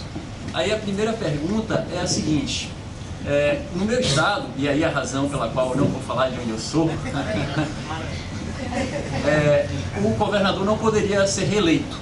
Mas assim, ficou claro que ele usou bastante a máquina pública, e inclusive até de forma assim, não só usando a máquina pública, o que a gente escuta lá é que houve compra de votos e milhões de reais e tudo mais, mas eu não posso falar assim com certeza porque não tenho como provar. Mas o que a gente viu, que eu sei que foi a máquina pública foi usada, propagandas enganosas foram feitas, coisas que a gente vê também na esfera federal. Então o que eu penso é o seguinte, o maior argumento da reeleição, do fim da reeleição é não usar a máquina pública para ser reeleito. Mas o que a gente viu é que, mesmo não sendo o próprio candidato, ele fez seu sucessor com o uso da máquina pública. E aí vem a segunda pergunta. A primeira pergunta é isso, o que vocês acham do fim da reeleição? Realmente é válido, agrega valor, melhora nosso cenário político ou não? A segunda pergunta, também sobre a reeleição, é que tem aquela questão do alinhamento das eleições, e aí tem a polêmica sobre o Senado, né? Se vão continuar, se vai baixar para 5 anos o cargo de senador, aumentar para 10, e aí o senador Aécio Neves falou sobre uma proposta que é aumentar para 10 e não permitir a reeleição do Senado. O que para mim me parece ser assim, algo muito nocivo, porque eu acho que é interessante que a gente tenha pessoas com anos de casa no Senado exatamente para dar uma senioridade para decidir os rumos do país. Então as duas perguntas são essas, realmente melhora nosso cenário político, o fim da reeleição, e a outra é fim da reeleição para senador. Faz sentido ou não faz, na opinião de vocês? Obrigado. Quero falar sobre o negócio da reeleição, porque esse argumento é absolutamente falso, né? De que o fim da reeleição facilita, como é que é? O fim da reeleição facilita, resolve o problema do uso da máquina, como se o problema do uso da máquina tivesse surgido em 1997, quando foi aprovado o Instituto da Reeleição. E como você muito bem disse, precisasse o governador, o presidente, ou que seja o governante, ser candidato para que ele usasse a máquina. Orestes Quercia quebrou o Banespa e não era candidato à reeleição. Quebrou o Banespa para eleger o Fleury. O Lula, em 2010, fez o que fez para eleger a Dilma e não era candidato, e por aí afora. A verdade, os caras querem é isso aí, apressar a fila das candidaturas dentro dos partidos, e aí pronto, arrumam um argumento qualquer e inventam que a experiência não deu certo, porque historicamente o negócio tem 20 anos de idade, e aí, do ponto de vista histórico, ridículo completamente. O papel mais ridículo ainda faz o PSDB nisso, porque aí fica claro que foi um casuísmo quando isso foi instituído. Ridículo. Quanto à questão do senador, não tenho a mais pálida ideia. Não tenho opinião sobre isso. Não sei o que eles vão fazer. Ali está dividido. Tem senadores que acham que aumentar para 10 anos vai pegar malíssimo. Agora tem gente que está a fim de pagar esse preço e achar que tudo bem, vamos nessa, vamos botar 10 anos e tal, mas eu não tenho opinião. Você não falou nada. Posso fazer uma pergunta? Mas e o povo, os outros aqui darem opinião sobre isso? Você foi tão bem. A gente endossa. Eu acho que tem que acabar com o Senado.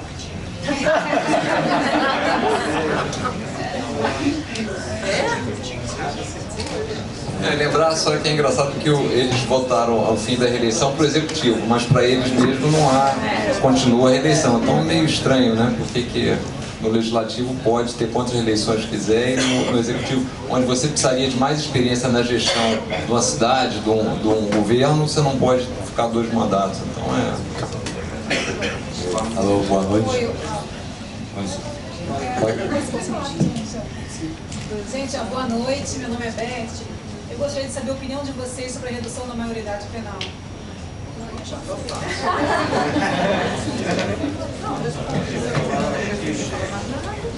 Não, tá?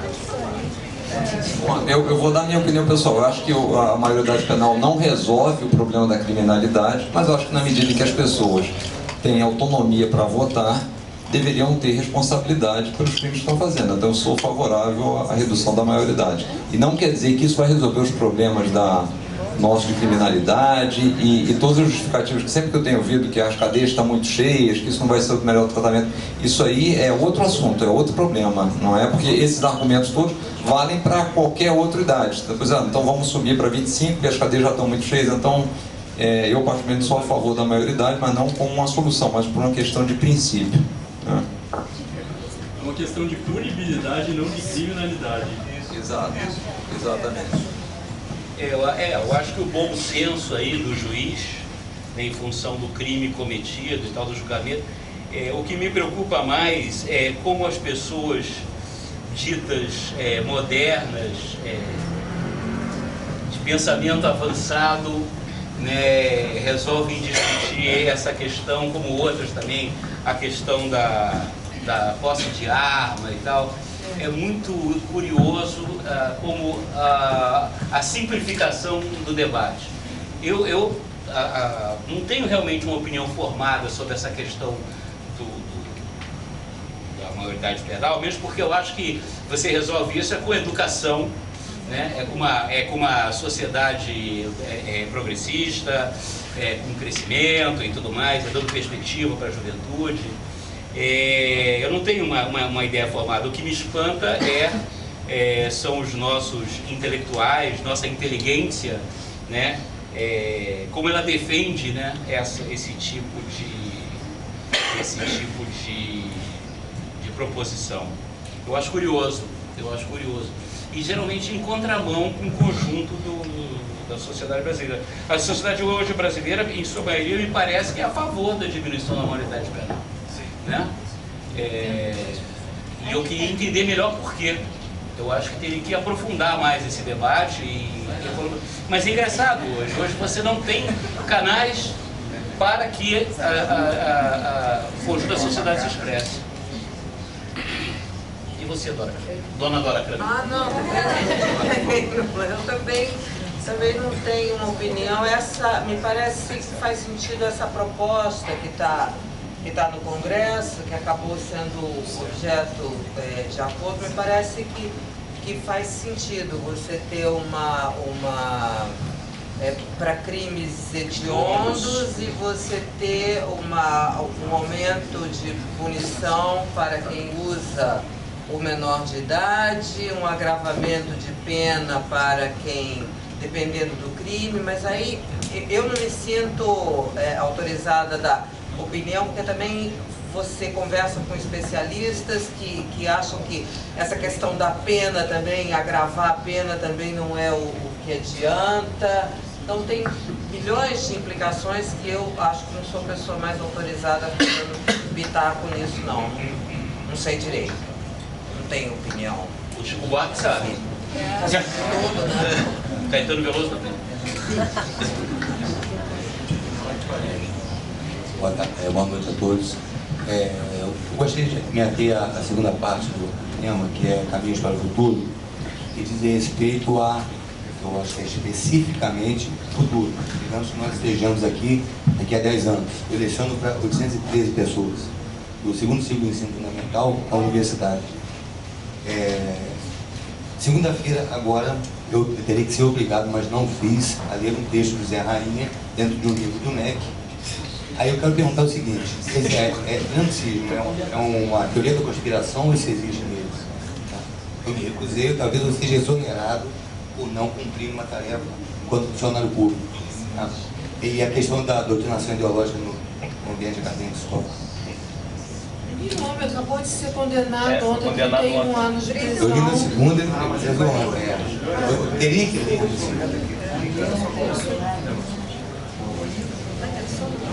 A pergunta é com relação ao fato do grancismo ou a doutrinação ideológica dos ambientes escolares ser fácil, é de livre ou talvez, ou seja, exceção a ela. E como nós podemos lidar com isso? Eu não conheço de perto, eu conheço de longe, eu conheço acho que tanto quanto você, ou talvez até menos, porque você vive mais de perto. Eu conheço de notícia de jornal, um caso ou outro. Eu não consigo dizer se isso é alguma coisa que esteja estabelecida. Sabe? Que acaso está, porque a gente... Mas eu não conheço. Hoje a gente vê isso presente. Nós pagamos escolas caras para os nossos filhos, para os socialistas que dão aula para os nossos filhos, doutrinarem nossos filhos. É assim que está acontecendo. Você vai na PUC. Vai na PUC. Semana passada eu jantei em Belo Horizonte com um grande empresário brasileiro cuja filha estuda na PUC de Minas. Aí ele me contou o seguinte caso, que na aula de religião o professor perguntou para a turma qual a diferença entre o sequestrador e o empresário. É verdade. Aí ele falou que o sequestrador, recebendo o resgate, ele entrega o refém. O empresário não. Aí o pai ficou... Bom, a turma ficou dividida, a primeira coisa. A menina, a filha do empresário, ficou indignada com aquilo. Levou o caso ao pai. O pai falou que queria ir à PUC processar o professor. Eu falei, não, faz um debate com ele. Torcida ele. Não precisa torcida. Não, troca. Então, de repente, fala pra ele, de repente eu estou há 30 anos, me convença. Mas se colocou na PUC, isso numa aula de religião. Existe isso numa universidade. Agora, em vez de ir lá processar, não sei o quê, convide ele para um debate. Eu convenci ele, não chama ele para debater essa questão. De repente você é realmente pior que um sequestrador, quem sabe? Ele não abra seu coração para Jesus. Mas isso pode ser até só uma piada de mau gosto. Agora, abra qualquer livro do segundo grau. Eu abri o dos meus filhos há um tempo atrás, eu fiquei maluco, comecei a abrir o dos filhos dos meus amigos. E vocês vão ver o que é uma doutrinação. Eu vou fazer só um adendo aqui com relação ao UFRJ. Eu estudo engenharia lá e agora eu estou levantando de todas as bibliotecas, os livros que têm autoria os livros que são de debates da esquerda e os livros que são de debates liberais. A diferença, por enquanto, só está de 1 para 30. Existem 30 vezes mais livros que é discutido questões defendidas pela esquerda, seja os autores ou seja questões políticas, do que os autores liberais. Então a gente já percebe que nas universidades é completamente enviesado. Nem se quiser. Bom, agora eu falo um pouquinho. Eu também sou professor na Universidade Federal, da FRJ, e convivo no IFIX, né, que é uma escola bastante ativada, digamos assim, politicamente. Eu tenho uma impressão um pouquinho diferente do que eu vi aqui. Para já, os livros de ensino médio, desde que eu era aluno, no finzinho dos 70, começo dos 80, já eram livros de historiadores de esquerda. Tá certo? Todos nós lemos Léo Huberman, todos nós lemos A Veia Abertas da América Latina. E a historiografia de ensino médio no Brasil, os historiadores que fazem livros para os jovens, são historiadores de esquerda. Então o problema aí é dos historiadores que não são de esquerda fazerem bons livros e persuadir as escolas que eles podem fazer bons livros. Existe, eu me guiei por eles. Bom, deve existir, eu estou falando que eles não são os livros mais lidos, os mais assimilados pelos professores de ensino médio. Espera lá, isso tem a ver com uma espécie de sociologia da cultura do ensino médio. Eu não sei por que os professores das escolas preferem esses livros e essa doutrinação que vocês estão chamando de doutrinação. O que vocês estão chamando de doutrinação não começou de agora, ponto 1. O que eu observo no debate público no Brasil, diferente do que existia há 10, 15 anos atrás, é que esse debate hoje é pluralista, tá certo? A minha universidade é basicamente, nos cursos de humanidades, uma universidade de esquerda, mas não é nos departamentos, por exemplo, de outras universidades. A gente vê hoje autores, grupos como você acabou de fazer referência, de estudos liberais. Há um crescente interesse de jovens por uma literatura. Basta ver os best-sellers. Quem vende livro hoje no Brasil não são autores de esquerda. Isso é uma novidade. Então, essa ideia que há uma doutrinação e tal, pode acontecer aqui e acolá, mas isso eu acho que não é representativo do que está acontecendo na sociedade brasileira. Está se tornando cada vez mais uma sociedade muito mais plural do que quando eu estudava e quando eu comecei a ensinar. Tá certo? Esse é o ponto. Olha, eu só quero dar um aviso que só tem mais tempo para mais uma pergunta, tá? Boa noite. Boa noite. Só para dar uma partezinha antes de entrar na minha pergunta, essa questão do ensino, eu acho que o problema vem a questão que existe um MEC impondo uma cartilha do que tem que ser estudado. Se cada escola tivesse uma autonomia para definir, tivesse, não, tem a escola lá, a escola Frederick Hayek, que vai ter doutrinação liberal. O MEC tem que aceitar essa escola. Foi o que o professor do meu filho me respondeu, mas é isso que cai no vestibular, eu tenho que preparar ele para Marx. Tem agora o Enem. Então, para você responder o Enem, você tem que responder o que o MEC acha. Então você tem uma imposição. Você não tem liberdade embaixo para decidir para onde seu filho vai. Os questionários da redação. Exatamente. Que avalia a sua redação. Exatamente. Você não tira notas ruins na redação se você não concordar. Então, quer dizer, hoje você tem um poder central, um planejamento central impondo toda a carreira das pessoas. Mas voltando agora à minha pergunta, que é para finalizar, trazendo de novo a reforma política, eu acho que o cerne da questão, a gente vive num país que tem sempre aquela coisa do salvador da pátria, é o pai dos pobres, é a figura central. Por isso que a gente ganhou o presidencialismo. Não era hora de voltar a pensar em rediscutir o presidencialismo, trazer o parlamentarismo de volta a essa questão? Queria ouvir a opinião de vocês para fechar. Poderia até ser, mas eu acho que, do ponto de vista prático, eu acho que a discussão fica difícil. Você teve uma revisão constitucional que previa o plebiscito, no plebiscito ganhou o presidencialismo, não vejo espaço prático para que o tema do sistema de governo volte à pauta, não tem essa, na agenda da política, não sei por onde entraria, assim, sendo, sabe, do ponto de vista objetivo, aonde estaria, onde poderia entrar esse tema, talvez pudesse, porque a gente sempre não está dando certo por aqui, então vamos tentar por ali. Né? Agora você também, hoje você fazer uma campanha do jeito que o Congresso está, do jeito que os políticos estão desacreditados, você fazer uma campanha pelo parlamentarismo, é muito fácil ganhar o presidencialismo de novo, né? Porque foi baseado nisso também, numa campanha que se dizia que quem manda no país é o Congresso, tal, uma argumentação toda distorcida. Hoje não tenho segurança se ganharia o parlamentarismo, né? Não vejo que... Mas não é questão de se ganhar, não seria colocar trazer um debate de volta... Não, até poderia, mas é que, sendo objetiva, não sei como é que isso poderia entrar, por onde entraria essa discussão. Seria o caso, porque como todo modelo está esgotado, claro que seria o caso de se fazer qualquer coisa, de se propor qualquer mudança. Agora, objetivamente, acho difícil. Eu queria só dar uma palavrinha nessa linha. Primeiro, eu sou muito cético em relação às mudanças, como eu falei no início, que possam ser feitas pelos representantes que estão aí. Não vamos esquecer que logo após aquelas primeiras manifestações de abril, que foram as maiores, a maior do Brasil, acho que 2 milhões de pessoas na rua, dependendo aí do indicador que você usa, na semana seguinte, os nossos parlamentares aprovaram que o fundo partidário fosse triplicado.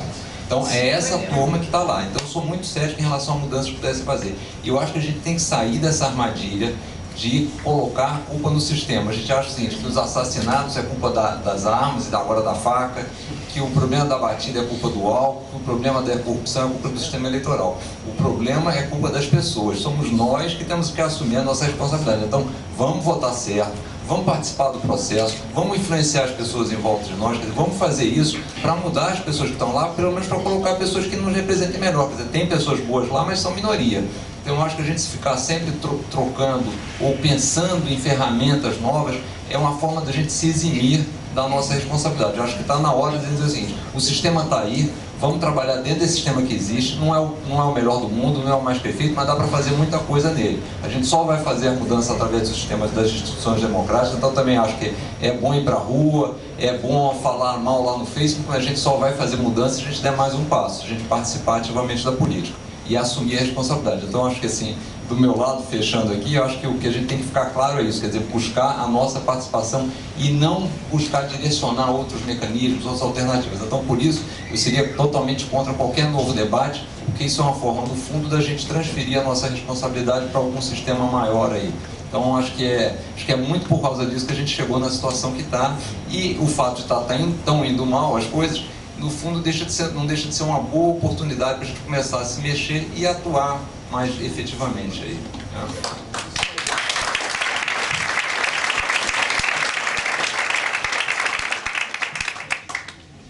Gente, dê opinião, que a princípio não né? Ué, eu já dei a minha. Bem, palavras finais, assim? Vamos lá, vou falar aqui, eu sou síndico, viu gente? Já vou dizer. Na última reunião de condomínio, dos 44 moradores, só foram 8, tá? Esse é um sintoma. É um sintoma. Mas o que eu estava pensando aqui é o seguinte, no começo dos anos 80, quando a gente estava acabando o regime militar, o PT conseguiu ser uma força inovadora, não é?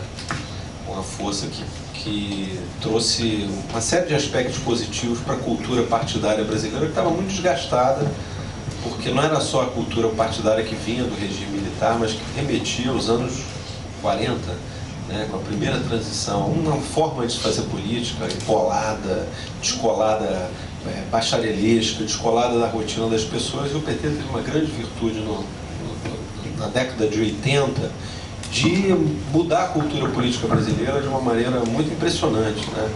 Com doações voluntárias, né? Vendendo seu material de campanha, deliberando de maneira diferente, tendo pessoas diferentes fazendo política.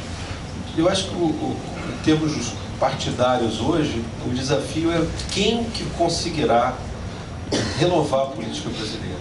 Que força política, pode ser o Partido Novo, pode ser a Rede, ou pode ser alguma organização que a gente não conheça. Agora, eu tenho a impressão que qualquer força política nova, se ela não mudar suas... Não adianta ser um partido doutrinário novo, um partido liberal novo, um partido arrumadinho novo. Ele tem que quebrar certos padrões. Então a gente falou aqui, boa parte aqui do debate sobre a questão do Estado, o tamanho do Estado. O Partido Novo vai abrir mão do fundo partidário? Vai! Ótimo! Está começando bem. Isso já é público. Isso já é público. O Novo vai abrir mão do fundo partidário. Assim como a Rede deveria abrir mão do financiamento de empresas, porque defendia o seu programa. O PSOL também. Porque se você não mudar as práticas de comunicação com os filiados, criar um mecanismo de transparência, você não seduz os eleitores, porque o sistema político brasileiro é uma máquina de deglutir. O Estado brasileiro, como vocês disseram, e isso particularmente com os partidos, é uma máquina de deglutição.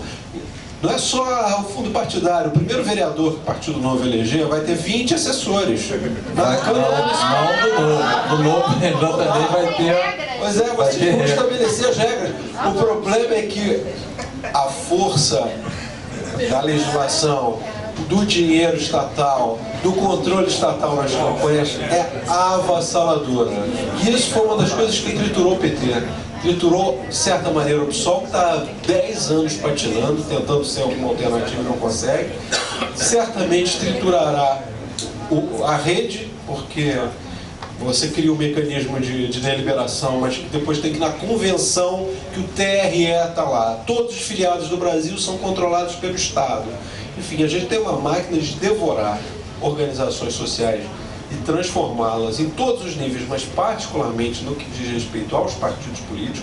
Então deixo aí a sugestão para o Partido Novo, além da ideologia, do fim do voto obrigatório, de tudo o que vocês defendem, se vocês não mudarem a postura para conquistar segmentos e mostrar que tem uma forma diferente de fazer política, mal comparando alguém que conecte de novo a sociedade com a política, vocês vão daqui a 10 anos estar recebendo fundo partidário, então cheio de assessor, cheio de patronagem, e vão dizer que foi uma maldição de um professor de cientista político numa noite lá no Leblon. Está convidado para daqui a 10 anos a gente fazer um novo aqui, né, gente?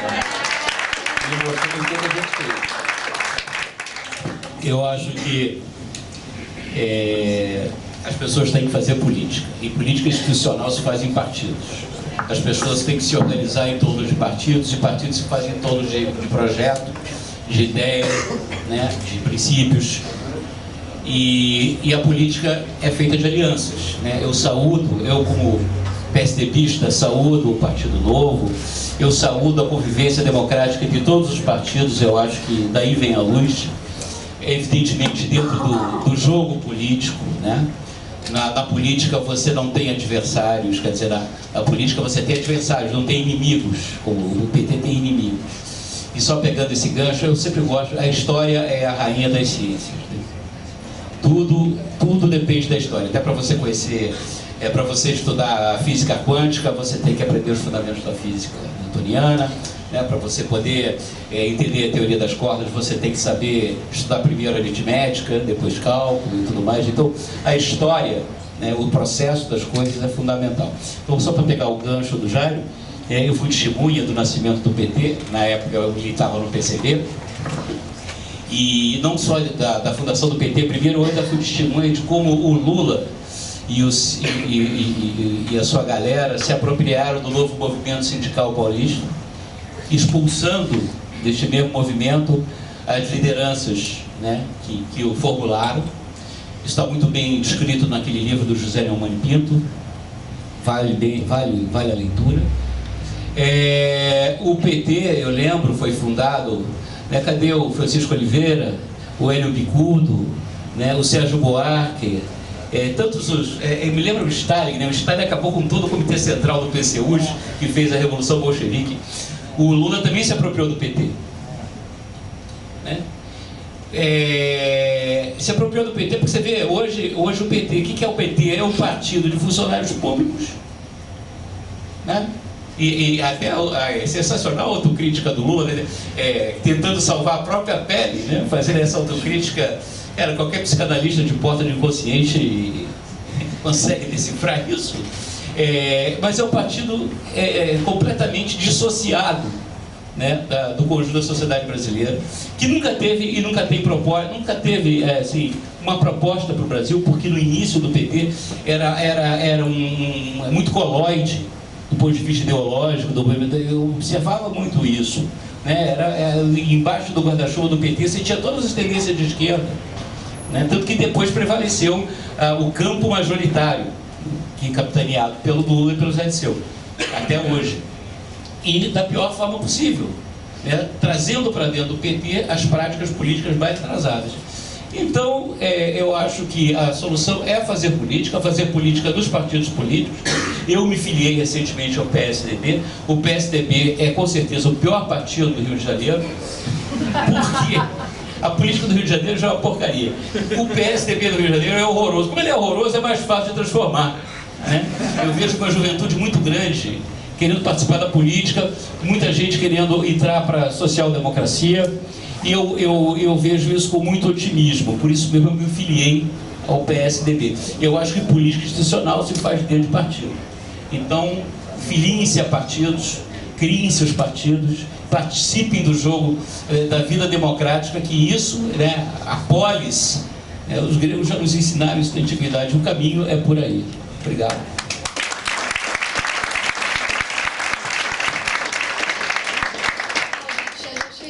Encerra aqui agora. Eu espero que vocês tenham gostado, que tenha dado para fazer o máximo de perguntas possíveis. Para saber dos próximos eventos é só curtir a página da produtora Sketch Produções e também tem o site www.sketchproduções.com. Obrigado, boa noite.